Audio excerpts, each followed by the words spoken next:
Um, Today we have with us José María Olazábal, who's well known in Qatar for designing wonderful education to the golf club. Also introduced his achievements as a golfer: 33 international tournament wins, including 2 Masters championships, multiple Ryder Cup appearances, and I believe the all-time winning point scorer in the pairs format with the great Severiano Ballesteros, Ryder Cup captain 2012.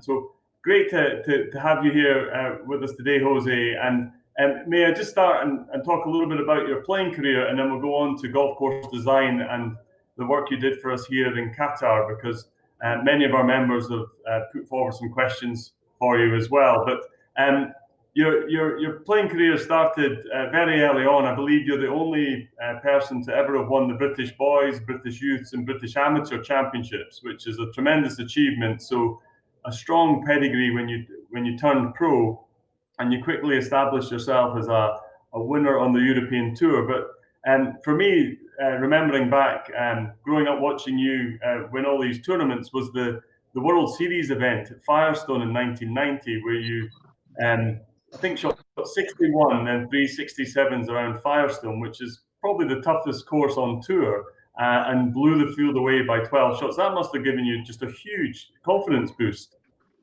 Well, actually, before we go to that tournament, I talked to Payne Stewart, Hale Irwin, a bunch of the guys that played together a couple of weeks before over there in the United States, and everybody was telling me, "Have you ever played Firestone?" And I said, "Well, it's going to be the first time.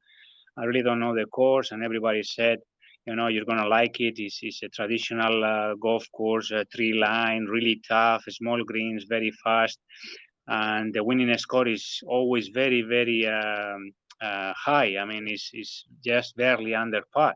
So funny enough, when I went there the following, in 2 weeks' time, when we go there, I played a couple of practice rounds, and I was really impressed by the golf course, how small the greens were, how protected they were, and how fast and firm they were when we played that week. And luckily, I had the week of my life. I mean, I've always said that week was maybe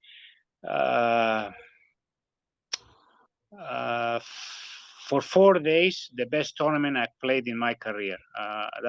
Everything was spot on.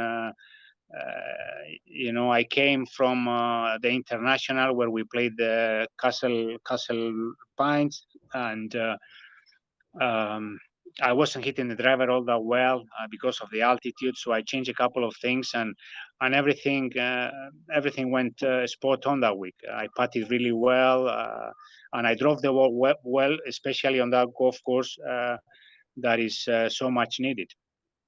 Yeah, unbelievable. And then that stepped you up, and it must have made you firmly believe that you were capable of winning major championships. And it didn't take long to break through at Augusta in 1994. So again, fast, firm greens. Is that the sort of style that suits your game? Well, the way I chip and the way I putt, I always liked tough golf courses. And especially I like firm and fast greens, because I am the kind of player that I like to get to the hole just on the very last roll. I don't like hitting putts really firm. So in that regard, I've always liked fast and firm greens. Yes. Oh, that's great. And again, your career kind of took a bit of a halt in the mid-1990s with the foot injury that was such a shame. And as golf fans, we were really sad for you, seeing you in such pain and not being able to play. Tell us a little bit about that experience, because it sort of came about. The root cause of the injury was kind of obscure, and how the doctor found out how to cure you. Well, actually, you're right. I mean, it came out of the blue. It was in the winter of 94, 95. And I started feeling some pain in my big toe on the right foot. and that didn't allow me to walk properly. And whenever I went onto the golf course, I could hold okay in like 9, 10, 11 holes, but from then on it was really very painful, and I couldn't swing the club properly. So I got surgery done on that toe to relieve a little bit of the pressure on the joint. But obviously it didn't work out, and I struggled the whole of 95. And in September of 95, I had to decline the invitation from Tony Jacklin to play the Ryder Cup, and I stopped playing for quite a while. I started to see some doctors, and everything was a blur. Nobody really knew what was wrong. I was still feeling pain. I couldn't walk properly, so I went to several doctors. I went to the States, to the Mayo Clinic. I saw doctors pretty much everywhere, and just by pure luck, one amateur player that we played together in Paris, he was from Germany and worked for Adidas people, and he arranged, well, he said he could really help build a shoe that would relieve some of my pain. And well, I was a little reluctant to do so, but finally I decided to go and visit them. And in the meantime, he had great contacts with a doctor who treated top athletes, mainly football players in the German league. Müller-Wölfer is the name of the doctor, and it was very difficult to get any appointments with him. But through this guy, we got the appointment. We saw the doctor. He sent me to different specialists in different areas. I had the MRIs done, all kind of tests done, and after I would say 4 or 5 days of doing different tests, I went to see the doctor, and finally he thought there was something in my lower back that was pinching some of the nerves that go down the leg, and he treated that. And fun enough, well, I was able to, after a few months, I was able to walk again with less pain, not completely free. But I went back to play on tour in '97, and well, the rest is history. I managed to play well. Actually, won a tournament in my third start in '97, and then won the Masters in '99. So everything went back to square one. Yeah, incredible comeback, and your mental resilience to keep the belief going and keep your confidence going through that time must have been very challenging, but a great story to come through. And then you mentioned that you were back and got back to play in the Ryder Cup in your home country in Spain. And prior to that, anyway, you had an amazing record with Seve in the Ryder Cup. Tell us a little bit about your Ryder Cup experiences, and in particular partnering Seve to so many victories. Well, I think the Ryder Cup is a different event. I mean, in golf is unique. It's barely the only time we play a team event. You get 12 of the best players in the United States and 12 of the best players in Europe playing against each other. The atmosphere is amazing, is unique, is electrifying.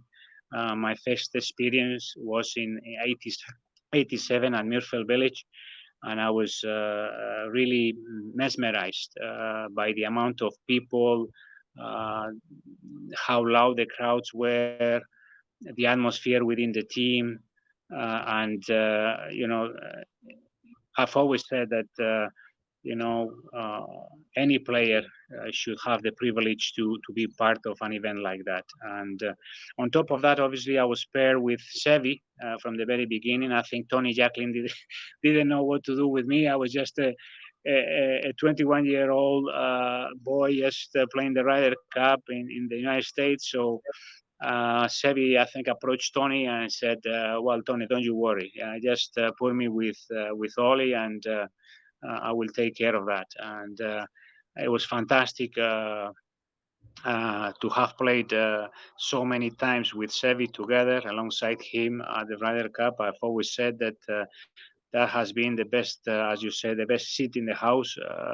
I saw things that really hit me. I was really impressed by the determination, the demeanor, the will, the desire of the man. I learned so many things from him, never to give up. We won matches that we shouldn't have, the way we played, but somehow we managed to fight and managed to win those points. And it has been a privilege. I've always said that I've been blessed. I've been very lucky to be part of those moments, and those moments are truly special for me, and I will always cherish them. Unbelievable. I remember watching these matches and the number of shots holed from off the green from yourself and Sevi, incredible. And like you say, some games that the Americans must have been devastated because they felt they should have won, and you guys just kept coming back at it. But for you to keep that record going for so long, because you were almost untouchable, and I would say it'd be more difficult to keep it going because America would be throwing their best pairings at you every time, saying, the golfers must have wanted a piece of your action, wanted to beat Olazábal and Ballesteros. That must have been the main objective. And you just kept beating them time and time again. It must have been just a special passion of yours and Sevi's just to keep beating the Americans. Must have been tremendous fun. Well, obviously it was fun. Whenever you face the toughest opponents you can face, and you outcome you succeed in that regard, beating them. I mean, it's always a lot of fun, and it's a positive experience, obviously. But Sevi was driven in a special way because he wanted to prove that European golf was good enough to play in the States. He wanted to prove that we should be respected in the world of golf. He had some experiences when he first went to the States that really, in a way, bothered him in a bit. And he wanted to prove for everybody that he was good enough to compete all around the world, and that the European golf should be respected more. And that drive that he had helped us a lot. That's why he never gave up. He was always giving 100% all the time, regardless of his condition,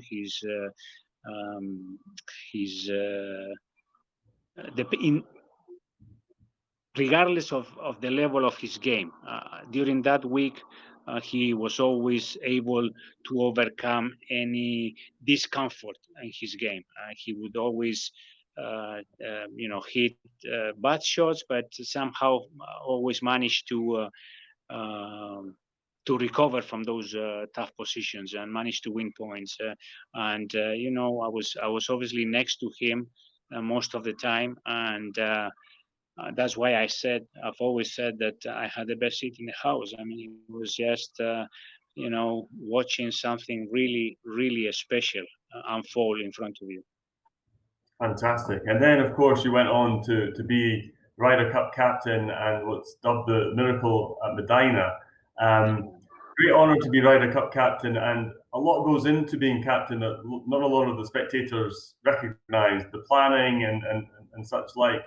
But it's a little bit more difficult to do it away from home because as a home captain, you get influence in the course setup and such like. But the Americans set it up the way they want it. But the experience in Medina must have been something else because that final day, just the most incredible golf ever, and you got the team rallied up to come from 4 points behind to win.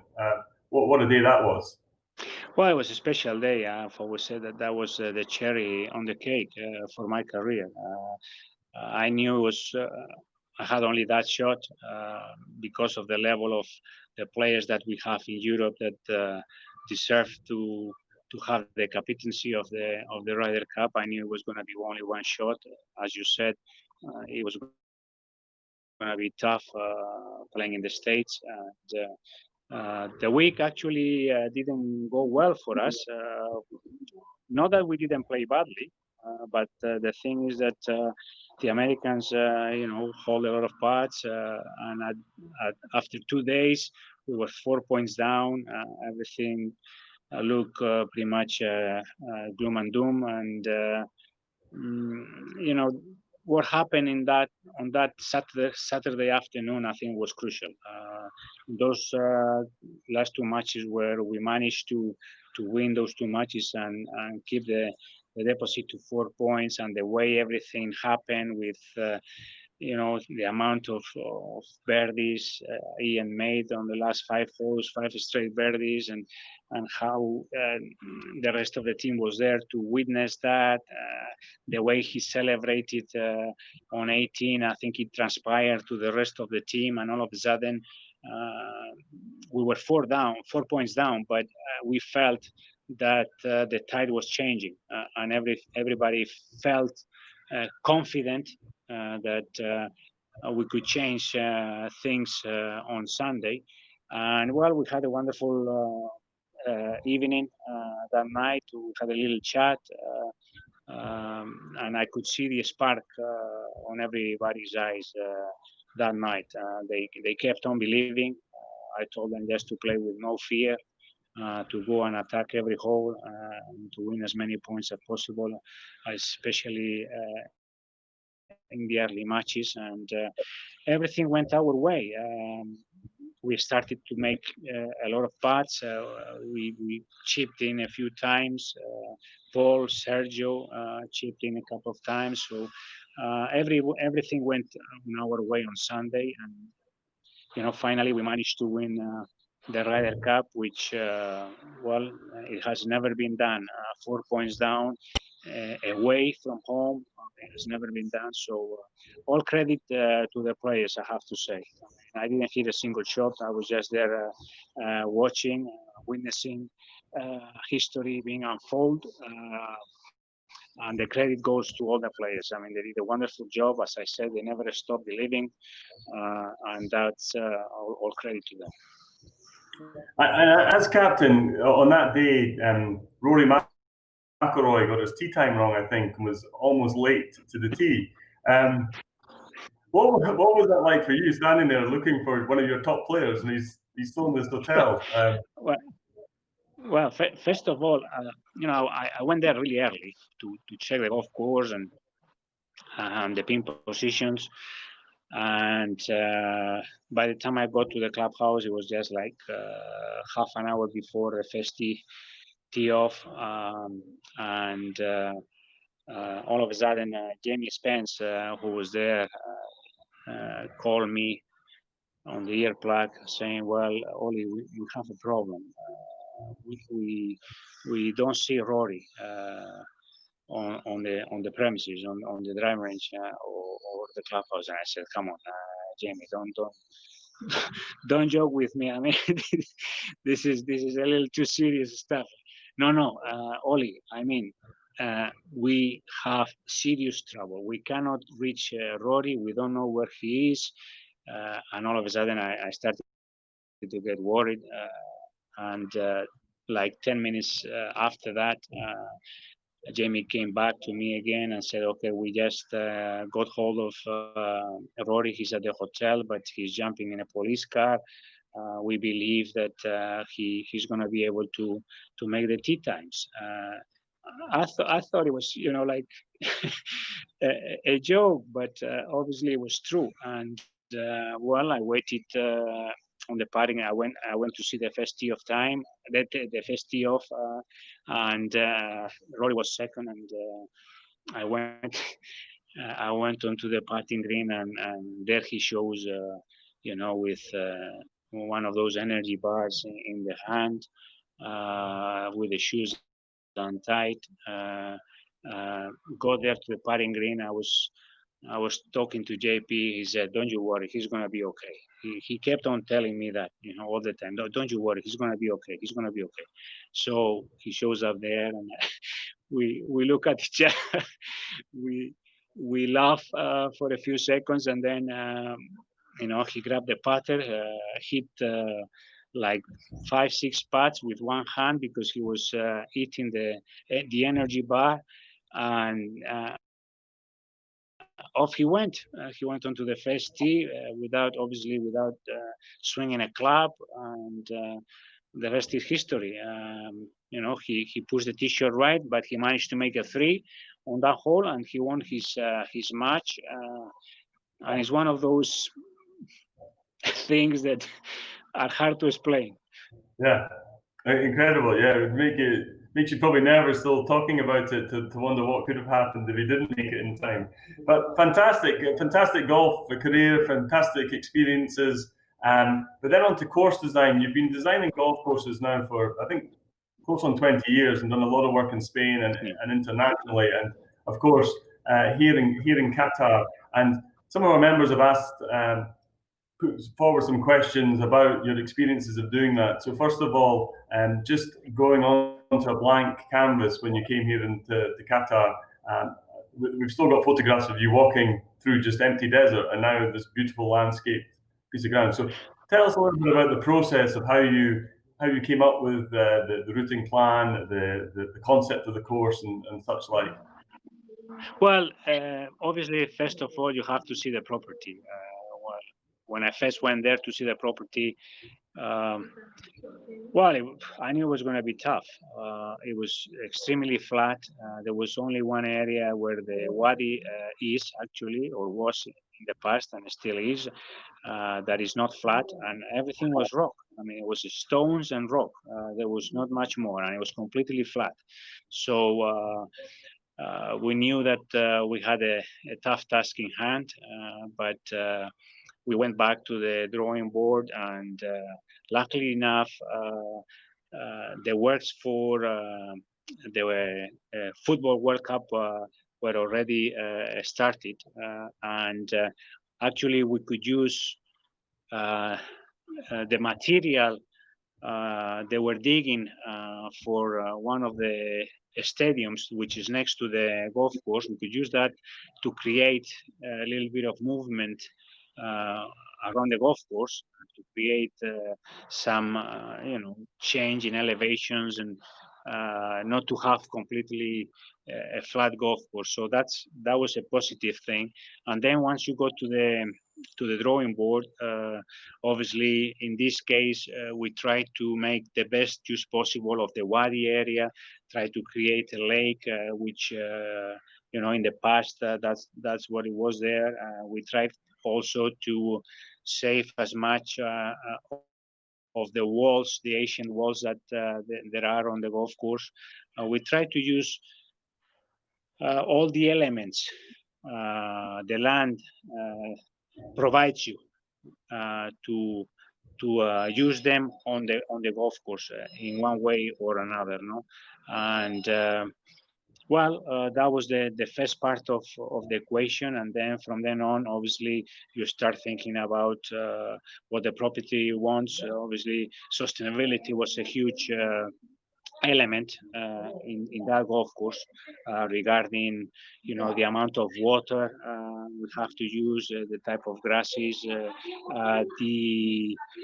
the what else, the drainage system and things like that. So that goes into the equation, and you have to think about all those elements. That's why we have a team. Obviously, I don't do that part of the design. There is a team that does all that and thinks about the best options possible to achieve those things. So that's what goes with the design process. On top of that, you need to first of all, you need to know where the clubhouse is going to be roughly to create a good motion through the holes, a good flow. I mean, try to get, the 1st, the 9th, the 10th, and the 18th around the golf course near the clubhouse. So you have to think about all those elements. And during the process of design, obviously, you have to think about the amateurs, first of all, and then the possibility of that golf course hosting a big championship. And to get that balance is not easy sometimes, because nowadays, especially nowadays, where you need really long golf courses to face the challenge that players offer, makes it really hard to combine that with the needs of the amateurs. But I think in this case, obviously the golf course is not extremely long, and I had very clear that I wanted a very strong finish, and I designed the 18th hole as a par 5 for the amateurs, but with the possibility of turning it into a solid par 4 if there was a big championship played on the golf course. So you have to think about all those elements when designing a golf course. And do you have a overarching philosophy, things you like to see, or I know that, for example, Jack Nicklaus likes to have sort of wider fairways and then brings the challenge in and tighter greens and such like. What sort of overarching philosophies do you apply to your design? Well, what I try to build is a golf course where you have to shape the ball both ways. I would like to have dogless left and dogless right, waters left, waters right. And on top of that, I like greens being well protected. I like to challenge the player with a shot onto the green, having to, as I said, obviously, first of all, shape the ball to be able to attack the flag, and secondly, to try to position the ball on the right side of the hole. And in order to do that, you have to protect the greens in one way or another. And unless it's a very windy place, I like smaller greens than bigger greens. But in this case, the Education City, we know that it's a very windy place. It can be a very windy place. So that's why you see this time greens being a little bit larger, bigger, but with some undulations on them. So if you hit the green, you still might have, if you're far away from the hole, you're going to have to really hit 2 great putts to make 2 putts. So that's the philosophy in general. And is there any golf courses internationally that you've played that influence you, that you suit your eye and you try and get that sort of element into your design? Because there's a couple of holes on our course that we feel look a little bit like Augusta, and I wonder if some courses that you've played in your career have influenced how you like a golf course to look. Well, through all these years of playing golf, obviously there is things that you like or you like better on the golf course, and in that regard, you always try to pick up things from different golf courses. I like a lot of the Jack Nicklaus designs. Muirfield, by instance, is a golf course that I really love. But golf courses like Loch Lomond, by instance, another magnificent design. And then there is a lot of things that you would pick from a lot of golf courses around the world. Pebble Beach has, as I said, Pebble Beach has those really small greens, really tight greens where they really challenge you to hit very accurate shots onto the green. You try to learn as you go in life, as you play golf courses. You try to feed in from those experiences, and you try to apply those experiences onto your design. And I think what captures a lot of golfers out when they play Education City for the first time, visually it looks very intimidating from the tee, the big white face bunkers and such like, and the golfer doesn't realize there's bigger landing zones than there actually are. And it's a very strategic course. It's not a case of just grabbing the driver and hitting it. Yeah. And a lot of people who play it here for the first time fall foul of that. So there's a lot of strategy in it, which is great to see. Again, is that something you want to try and do, is to get people mixing up their tee shots a little bit and thinking about where they're placing the ball on the fairway? Yes, you are spot on. No questions about that. As you said, maybe the first time you play the golf course, as you see those white bunkers facing you, they might intimidate you a bit. But actually, because of the amount of wind you usually get around that area, the fairways are quite large, are very generous, and the greens are big. But at the same time, as I said before, it's not a long golf course. It's a golf course that makes you think a little bit what to do off the tee. Should I hit a driver? I take the risk and then put those bunkers in play, or maybe just play. Or you can take the risk, the gamble, play down the left, which is a much narrower fairway. If you hit the fairway, you might have a go for your second shot onto the green. But if you miss it, then you're going to be in trouble, because you're not going to be able to hit a very long second shot to position yourself. So there are quite a few holes like that at the Education City. You have par fours where actually they're quite short. If you hit a driver, you can actually, put it about 30 yards from the green. But if you miss it and you hit one of those bunkers, then you're going to have an awkward second shot onto the green. You might have a 60 or 70 yard shot onto the green from the sun, which is the most uncomfortable shot in golf. Those elements are there. That's what I like to do on a design, to make the player think of the tee, mainly of the tee, but obviously if you take the risk, be rewarded if you hit a great shot, and if you miss it, you're going to pay for it. So just one question we get asked is about the number of bunkers on the golf course. The amateur golfer doesn't like too many bunkers, so I take it what to do with the strategy of the golf course. Well, it applies to the strategy, as you said. At the end of the day, you have to have obstacles to make you think. If everything is open and you don't have bunkers or hazards or things like that, you don't have to think. I mean, you just hit it, let it go, and play without having to think much. So the reason for all the amount of bunkers that we have over there is mainly that. First of all, it might intimidate you visually, but actually also they are all in play. I mean, you won't see many bunkers there where you say, well, it's just for aesthetics. No, they are in play. I mean, if you hit a poor shot, you're going to pay. You're going to end up in one of those bunkers. So that's the reason behind the golf course having so many bunkers. Yes.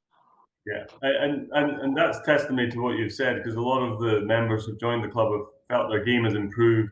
They think around the golf course much better now than they previously did, and they do switch it out now. They don't hit driver all the time. They're hitting hybrid off some tees, irons, fairwoods, and such like. So, mission accomplished there, which is great.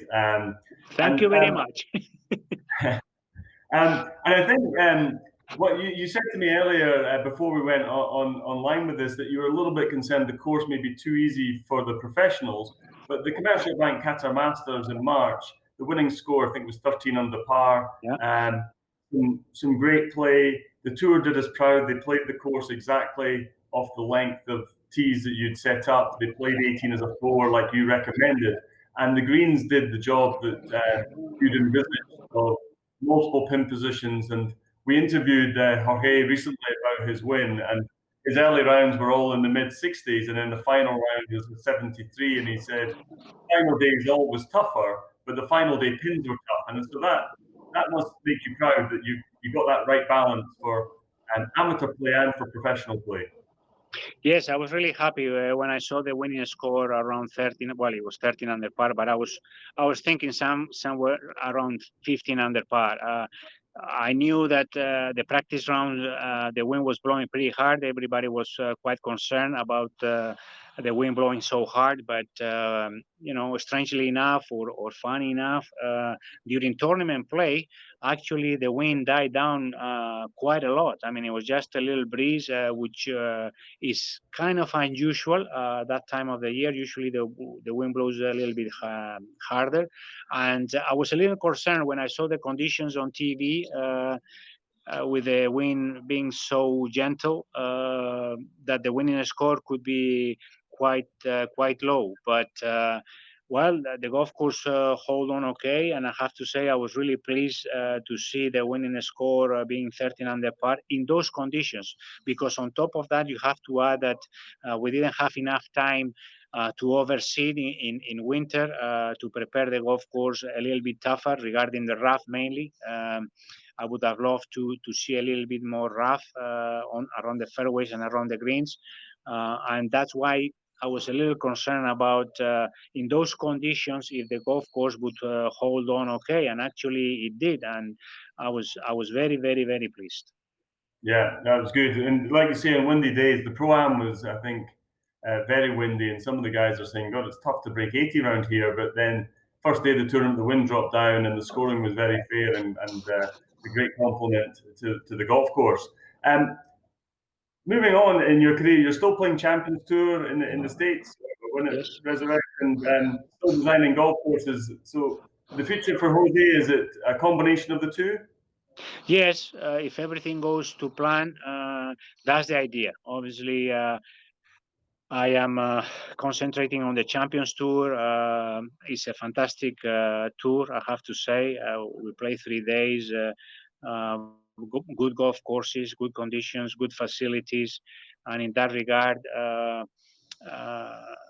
you always try to stay competitive and to play with people that I've played against all my life, that we see each other now, is fantastic. On top of that, it's a much more relaxed atmosphere, mainly except on some major events. We play 3 days and no cut, and that is ideal. We don't want any extra stress at this stage in our lives, and to combine that with golf designing, that will be the ideal scenario. That's the goal. That's what I would like to do. In the next few years, to be able to stay competitive, play some tournaments, and at the same time design some golf courses. Fantastic. And just a final question about Spanish golf. John Ram has gone to world number one. And I know when Jorge Campillo won the Qatar Masters, he referenced you. It seems to be the Spanish golfers have a very tight knit community, and you look like you help each other out. Obviously, Seve influenced you a lot. So tell us about the Spanish system, because year after year, there's more great young players coming through, and it must make you immensely proud to see that. Well, it's satisfying without the question, but I don't have the answer to why it happens. We are, in a way, we are a small community golf-wise in Spain. We do have about 300,000 players all around the country, and at the end of the day, we don't have the facilities that other countries have, like in the United States. I mean, you can combine your studies with the practice of any sport. We don't have that. We do have, a small scenario like that in Madrid and León, a couple of areas, but they can only help a small number of players. And even with all those obstacles, we have been able to produce golf players generation after generation.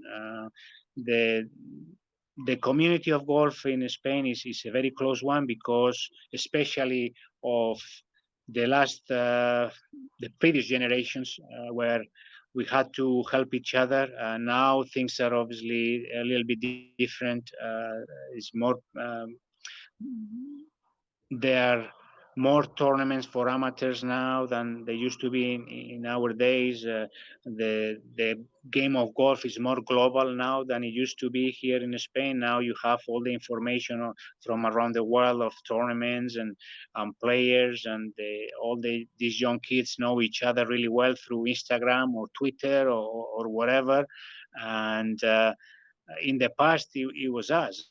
I mean, we didn't know what was happening in the neighborhood next to us. So, but it's fantastic. It's fantastic to see players like John, and hopefully in a few years' time, we will be able to produce a few more top players that will keep on this line of great golfers in Spain.